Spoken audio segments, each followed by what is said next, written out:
2020년 3월 15일 충남 천안에 위치한 중형 전자부품 공장에서 일하던 27세 청년 이정우는 평소와 다름없이 야간 근무에 들어갔다. 정우는 늘처럼 조용히 책임감 있게 자신의 일과를 시작했다. 새벽 1시 50분경 사내 흡연구역으로 향하는 그의 모습이 공장 내 CCTV에 마지막으로 포착되었다. 그리고 그 이후 그는 감쪽같이 사라졌다. 회사에서는 처음에 단순한 지각이나 개인 사정으로 자리를 비운 것이라고 판단했다. 하지만 시간이 지나고도 정우는 귀가하지 않았고 연락도 되지 않았다.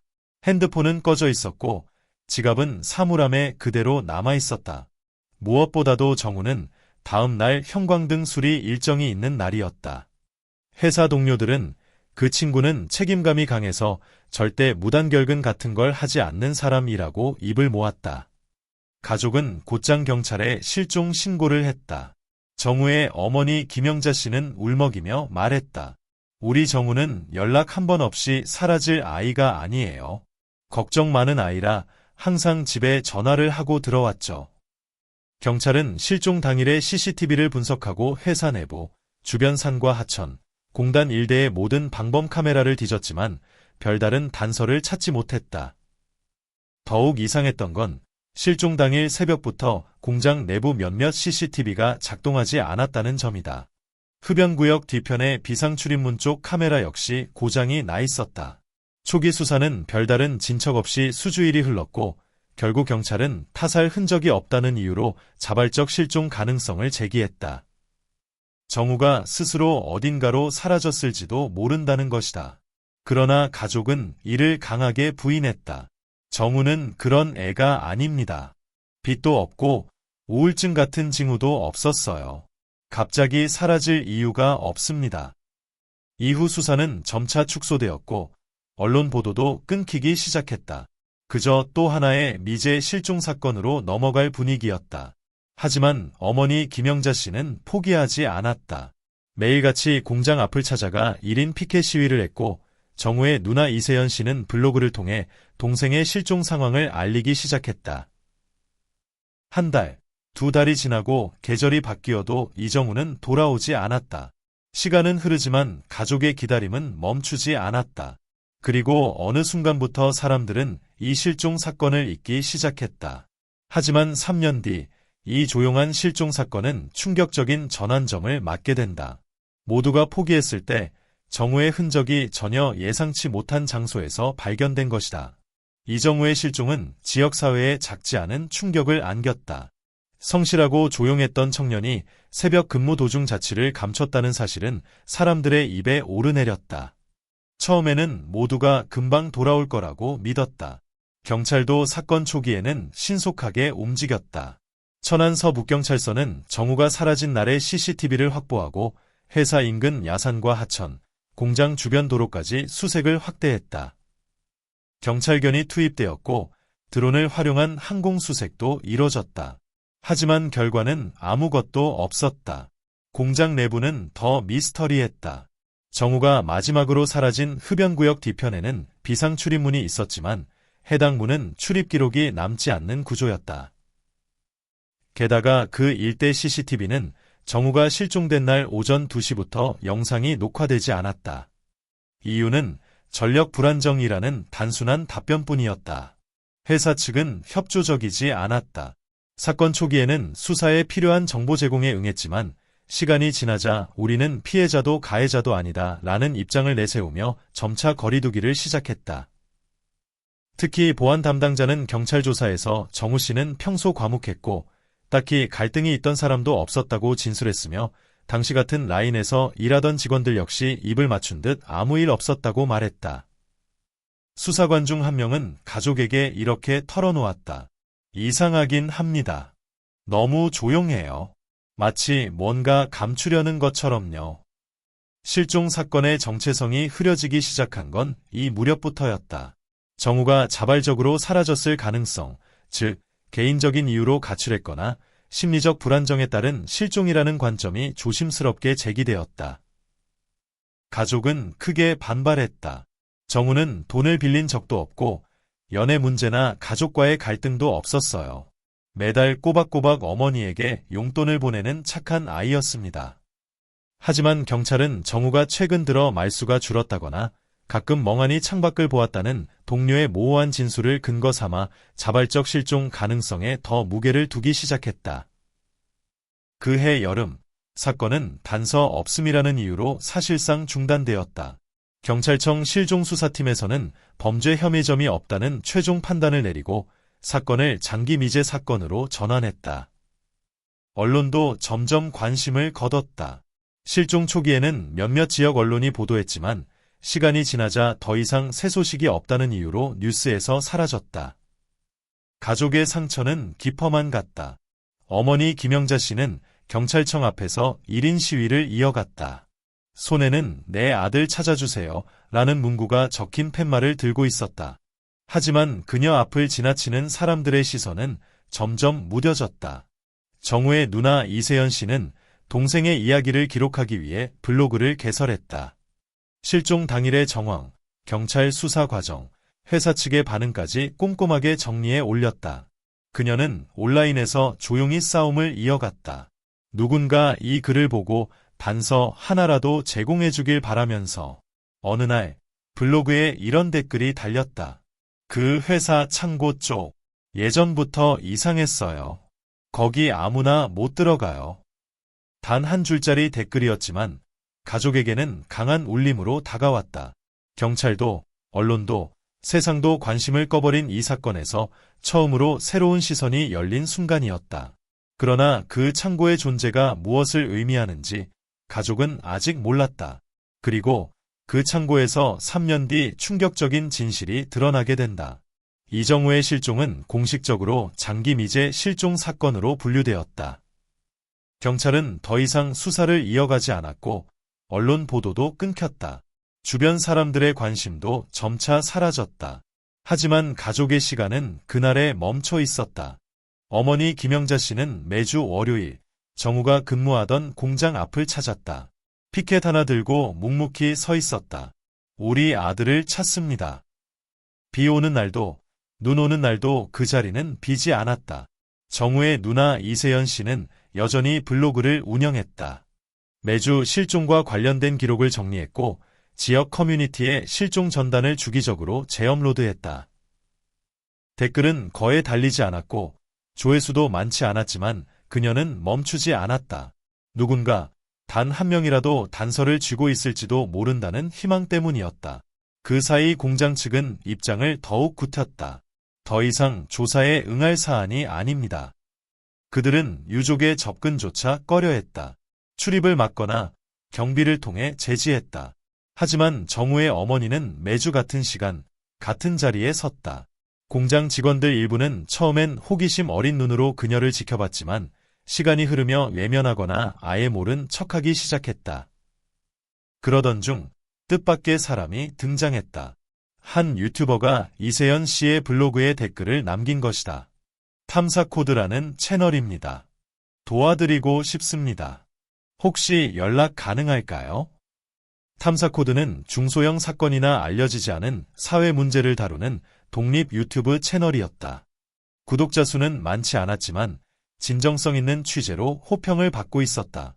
이세연 씨는 처음에는 망설였지만 곧 연락을 주고받기 시작했다. 그리고 며칠 뒤 유튜버는 천안으로 내려왔다. 탐사코드 제작자는 말없이 공장 주변을 돌며 관찰했고 이세연 씨와 어머니를 만나 당시 수사 과정과 경찰 대응, 회사 반응 등을 하나하나 인터뷰했다. 그는 경찰 수사자료 일부를 열람하고 블로그 기록을 바탕으로 시간대별 정우의 동선을 다시 정리했다. 그리고 이상한 점을 포착했다. 실종 당일 회사 내 폐창고에 대한 언급이 단 한 번도 없더군요. 보안실 일지에도 그쪽 구역은 빠져 있습니다. 실제로 공장 뒤편에는 오래전부터 사용되지 않은 구창고가 존재했다. 회사 측은 안전상의 이유로 폐쇄한 공간이며 현재는 접근 불가라고 설명했지만 누군가는 그곳에서 불빛을 본 적이 있다고 증언했다. 탐사코드 제작자는 이 정보를 바탕으로 영상 제작을 준비하기 시작했다. 제목은 이렇게 시작됐다. 2020년 사라진 청년, 이정우는 지금 어디에 있을까? 그 영상은 조용히 퍼지기 시작했다. 알고리즘이 아닌 사람들의 손으로, 입으로. 댓글에는 정우의 이름을 기억하는 이들이 다시 나타났다. 정우랑 같이 군대 있었어요. 정말 착한 애였습니다. 그 창고, 예전에 공장 다닐 때 소문 많았어요. 밤에 이상한 소리 들렸다는 사람도 있었는데, 조금씩, 아주 조금씩 바람이 달라지기 시작했다. 3년 동안 외면당했던 이름이 다시 입에 오르기 시작했고, 어느새 사람들은 묻기 시작했다. 이정우는 정말 그냥 사라진 걸까? 2023년 5월, 실종 후 3년이 흐른 시점이었다. 유튜브 채널 탐사코드는 이정우 실종 사건에 대해 지속적으로 취재를 이어가고 있었다. 어느 날, 제작자는 이세연 씨에게 조심스럽게 제안했다. 정우 씨의 마지막 휴대전화 신호 기록을 한번 확인해 보려 합니다. 블로그에 기록된 모든 내용을 바탕으로 제작자는 경찰 제출 자료 중 일부를 확보했고, 정우의 실종 당일 새벽 2시 4분경 마지막으로 휴대폰 신호가 잡힌 위치를 확인했다. 위치는 공장 구내의 후방창고 근처였다. 그곳은 이른바 구창고라 불리는 장소였다. 2000년대 초반까지만 해도 폐기물과 고장난 설비 부품을 일시 보관하던 곳이었지만 최근 몇 년 동안은 사용되지 않고 있었다. 공장 측은 안전 문제로 인해 완전 봉쇄된 구역이며 출입은 엄격히 제한되고 있다고 해명했다. 그러나 실제로는 출입문은 낡은 자물쇠 하나로만 잠겨 있었고 외부인의 접근을 완전히 막을 정도로 철저한 봉쇄는 아니었다. 제작자는 이세연 씨, 그리고 몇 명의 자원봉사자들과 함께 창고 주변을 살펴보기로 했다. 어머니 김영자 씨는 멀리서 이 모습을 지켜봤다. 쇠문은 녹이 슬어 있었고 문틈에는 거미줄과 먼지가 가득했다. 자물쇠는 생각보다 쉽게 풀렸다. 몇 번의 시도 끝에 철문은 삐걱이며 열렸다. 창고 내부는 어둡고 눅눅했다. 오래된 기계 부품과 낡은 철제 선반, 깨진 나무 상자가 이곳저곳에 흩어져 있었다. 바닥은 기름때와 먼지로 얼룩져 있었고 천장에서는 물방울이 뚝뚝 떨어지고 있었다. 한참을 둘러보던 중 한쪽 구석에서 이상한 금속통 하나가 눈에 띄었다. 다른 부품들과는 달리 비교적 상태가 깨끗했고 위에는 누군가 급히 붙인 듯한 테이프 흔적이 있었다. 탐사코드 제작자가 조심스럽게 금속 뚜껑을 열었다. 그 순간 강한 악취가 뿜어져 나왔다. 모두가 숨을 틀어막았다. 이건 사람 냄새야. 누군가 중얼거렸다. 현장을 곧바로 통제하고 경찰에 신고했다. 경찰과 국과수 요원이 현장에 도착했고 문제의 금속통은 외부로 옮겨졌다. 통 안에는 심하게 부패된 시신이 들어있었다. 형체는 알아보기 어려울 정도였지만 키와 체형, 그리고 발견된 신발의 일부가 가족의 기억과 일치했다. 며칠 뒤 국과수 감식 결과가 나왔다. DNA는 이정우와 일치했다. 사건이 시작된 지 3년 만에 정우는 결국 공장 안에서 발견된 것이다. 그것도 회사 측이 출입금지 라던 폐창고 안, 그것도 아무도 주목하지 않았던 금속통 속에서. 경찰은 즉시 재수사에 착수했다. 실종 사건은 타살 의혹으로 전환되었고 창고를 관리하던 담당자와 당시 보안 책임자들이 참고인 신분으로 불려갔다. 공장 측은 언론의 취재 요청에 현재 조사를 받고 있어 드릴 말씀이 없다는 말만 반복했다. 세상은 다시 이정우의 이름을 기억하기 시작했다. 그러나 사람들은 묻기 시작했다. 왜 3년 동안 아무도 이 창고를 열어보지 않았는가? 누가, 왜 정우를 그 안에 숨기려 했는가? 국립과학수사연구원의 감식 결과는 모두의 예상보다 훨씬 무거운 진실을 안고 있었다. 금속통 안에서 발견된 시신은 치아와 모발 샘플을 통해 이정우로 최종 확인되었다. 실종 3년 만에 돌아온 정우는 더 이상 살아있을 수 없었다. 그러나 더욱 충격적인 것은 사망의 경위였다. 검안 결과 시신에는 칼이나 둔기로 인한 외상은 없었다. 뼈에 골절 흔적도 없었고 방어흔도 발견되지 않았다. 단, 기관지 내부에서 다량의 검은색 오염물이 검출되었으며 폐에는 산소 부족으로 인한 조직 손상이 뚜렷했다. 부검의 소견은 다음과 같았다. 장시간 밀폐된 공간에 갇힌 채 산소 부족 상태에서 질식사한 가능성이 높습니다. 즉, 정우는 누군가에 의해 금속통 안에 살아있는 채로 넣어진 뒤 서서히 질식사했을 가능성이 컸다. 전문가들은 기름통 내부에서 일정 시간 살아 있었을 수 있으며 사망까지는 몇 시간이 걸렸을 것이라 설명했다. 금속통 자체는 원래 공장 설비 부품 세척용으로 쓰이던 세정 탱크였다. 원형 상태 그대로 보관되어 있었으며 최근 수년간 사용된 기록은 없었다. 문제는 이 통이 일반 직원이 쉽게 다룰 수 있는 크기와 구조가 아니라는 점이었다. 탱크는 약 1.5m 높이, 지름 80cm의 강철재로 되어 있었으며 혼자서 이동하거나 숨기기는 어려운 물건이었다. 정우가 그 안에 들어간 경위는 단순 사고로 보기엔 무리가 있었다. 경찰은 이 탱크가 원래 창고 안에 있었는지 혹은 외부에서 반입된 것인지 조사에 나섰다. 하지만 기록은 남아있지 않았고 회사 측도 창고 내 집기류에 대해 별도 목록은 없다고 답변했다. 이정우의 어머니 김영자 씨는 국과수 앞에서 이렇게 말했다. 내 아이가 얼마나 무서웠을지, 얼마나 버티려 했을지 상상조차 못하겠어요. 세간의 관심은 점차 누가 왜 이런 짓을 했는가로 향했다. 정우가 우연히 들어갔다가 사고를 당했다고 보기엔 너무나 비현실적인 정황들이 쌓이고 있었다. 무엇보다 그는 마지막까지 도움을 요청할 기회조차 없었다. 휴대폰은 창고 안에서 발견되지 않았고 주변 CCTV는 실종 당일 대부분 꺼져 있었다. 경찰은 다시 한번 공장 내부 보안 담당자와 관리자들을 불러 조사를 진행했다. 그러나 3년 전의 기억이라는 이유로 대부분은 기억나지 않는다. 그 창고는 원래 안 쓰던 공간이다 라는 대답만 반복했다. 시간은 흘렀지만 진실은 여전히 어딘가에 감춰져 있었다. 그저 분명한 건 하나였다. 이정우는 스스로 들어가지 않았다. 누군가 그를 숨겼고 누군가는 그 사실을 알고 있다. 그리고 그 단서가 곧 모습을 드러내기 시작한다. 이정우의 시신이 발견되고 한 달쯤 지난 어느 날 이세연 씨의 블로그로 한 통의 익명 메일이 도착했다. 제목은 짧았다. 정우 씨 사건에 대해 아는 게 있습니다. 보낸 이는 자신을 과거 S전자 천안사업부에서 일했던 직원이라 소개했다. 메일에는 장문의 글과 함께 한 개의 음성 파일이 첨부되어 있었다.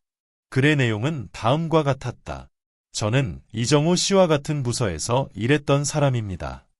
2020년 초 정우 씨는 공장 내 설비 부품 불량과 안전관리 미흡 문제를 내부적으로 지적하려 했습니다. 특히 그가 담당했던 라인에서는 원가 절감을 위해 기준 미달의 중국산 부품이 사용되고 있었고 이로 인해 사고 위험이 커지고 있다는 사실을 발견했습니다. 그는 이 문제를 상부에 보고하려 했지만 당시 공장 관리 책임자인 박형민 부장이 이를 막았습니다. 메일에는 이어지는 구체적인 정황도 담겨 있었다. 정우가 사건 발생 약 일주일 전부터 스트레스를 받고 있다는 말을 동료들에게 흘렸으며 박 부장과 언성이 높아지는 장면을 목격한 직원도 있었다는 것이다. 그리고 결정적으로 실종 전날인 3월 14일 오후 11시경 박 부장이 정우를 개인적으로 잠깐 이야기 좀 하자며 구창고로 불러냈다는 증언도 포함되어 있었다. 메일 작성자는 이 사실을 바로 말하지 못한 이유는 당시 자신도 같은 위협을 느꼈기 때문이라며 이제는 더 이상 침묵할 수 없어 용기를 냈다고 덧붙였다. 가장 충격적인 부분은 첨부된 녹음 파일이었다. 길이 약 1분 38초. 전체적으로 잡음이 심했지만 중간중간 금속 부딪히는 소리, 누군가 왜 이러십니까? 라고 말하는 듯한 희미한 남성의 음성, 그리고 짧은 비명이 포함돼 있었다. 파일은 명확한 증거로 보기 어려울 수 있었지만 이미 드러난 정황들과 맞물리며 강력한 의혹을 낳았다. 경찰은 이 메일을 공식 수사자료로 접수했고 곧장 박형민 전 부장을 참고인해서 피의자로 전환했다. 그러나 그는 이미 2021년 중반에 회사에서 퇴직한 상태였으며 2022년 말 해외로 출국한 기록이 확인되었다. 출국지는 베트남, 현재 거주지는 불분명. 경찰은 인터폴에 협조 요청을 보내고 국제공조 수사에 들어갔다. 사건은 이제 단순 실종, 의문사 사건이 아닌 조직적인 은폐 정황이 짙은 타살 사건으로 전환되었다. 언론도 다시 움직이기 시작했다. 주요 방송사 뉴스와 시사 프로그램에서 이정우 사건을 다루었고, 탐사코드 채널의 유튜브 영상은 조회수 500만을 돌파했다. 네티즌들의 반응은 뜨거웠다. 왜 이런 일이 회사 안에서 벌어졌는가? 조직이 한 사람을 죽였다. 내가 저 공장에서 일했는데 저 창고는 다들 꺼려하던 곳이다. 사건을 덮으려 했던 이들은 이제 사람들의 관심 속에 숨어들 틈도 없어졌다. 한편 이세연 씨는 다시 블로그에 글을 올렸다. 정우야, 내가 왜 그렇게 힘들어했는지 이제야 조금 알 것 같아. 내가 싸우던 게 무엇이었는지 우리가 반드시 밝혀낼게. 그리고 글 아래에는 또 하나의 댓글이 달렸다. 저도 그때 비슷한 일을 겪었지만 말을 못했습니다. 제보하고 싶습니다. 사건은 다시 움직이기 시작했다. 이제는 정우를 기억하는 사람들이, 정우를 위해 나서는 사람들이 생겨나고 있었다. 정우는 혼자였지만 지금은 그렇지 않다. 그리고 마침내 그가 숨겨졌던 이유에 다가서고 있다. 이정우의 죽음을 둘러싼 진실이 조금씩 세상 밖으로 드러났지만 정의는 아직 도달하지 못했다. 박형민 전 부장은 사건의 주요 인물로 지목되었지만 여전히 해외 체류 중이었다. 경찰은 인터폴을 통한 적색 수배를 요청했고 외교부와 협력하여 베트남 당국의 범죄인 인도 절차를 진행 중이라 밝혔다. 하지만 그의 정확한 거처는 확인되지 않았고 베트남 현지 주소지 또한 이미 폐가 상태였다. 회사 측은 공식 입장을 통해 해당 직원은 현재 우리 소속이 아니며 관련 내용에 대해서는 알지 못한다고 발표했다. 사과 한마디 없었다. 정우의 이름은 그들의 사내 게시판에서도 복지 기록에서도 지워져 있었다. 이정우의 장례식은 그가 사라진 지 1139일 만에 치러졌다. 영정사진 속 정우는 여전히 환하게 웃고 있었다. 영정을 껴안은 어머니 김영자 씨는 조용히 말했다. 이제라도 너를 찾을 수 있어서 다행이야. 엄마가 약속했지. 꼭 찾아주겠다고. 그의 누나 이세연 씨는 장례식 마지막 날 탐사코드 제작자에게 작은 USB를 건넸다. 이 안에 정우가 쓰던 노트북에서 복원한 파일들이 있어요. 정우가 정리하던 보고자료, 메모들, 그가 얼마나 이 일을 심각하게 생각했는지 알 수 있어요.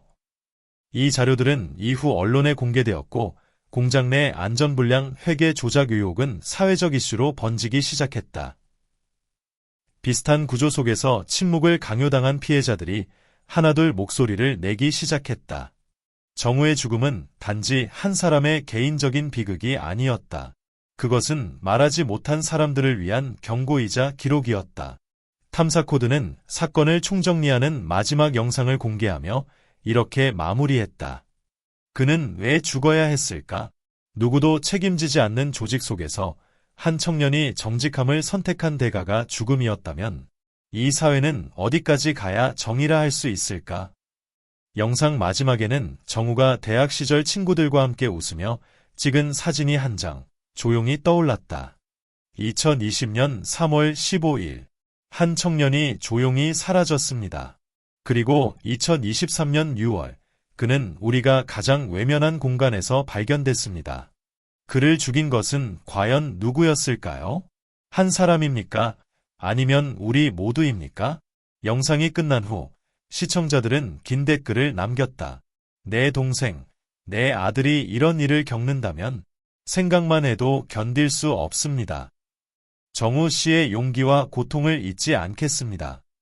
우리가 바꿔야 할 건 진실을 덮는 이 사회의 구조입니다. 누군가는 정우의 이름으로 산업현장 인권개선 청원을 시작했고 국회에는 산업내부고발자 보호법이 다시 논의되기 시작했다.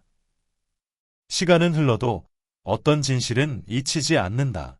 그리고 어떤 이름은 결국 사람들을 움직이게 만든다. 이정우. 그는 지금 우리 모두에게 묻고 있다. 정의는 정말 존재합니까? 당신이라면 나를 외면하지 않았습니까?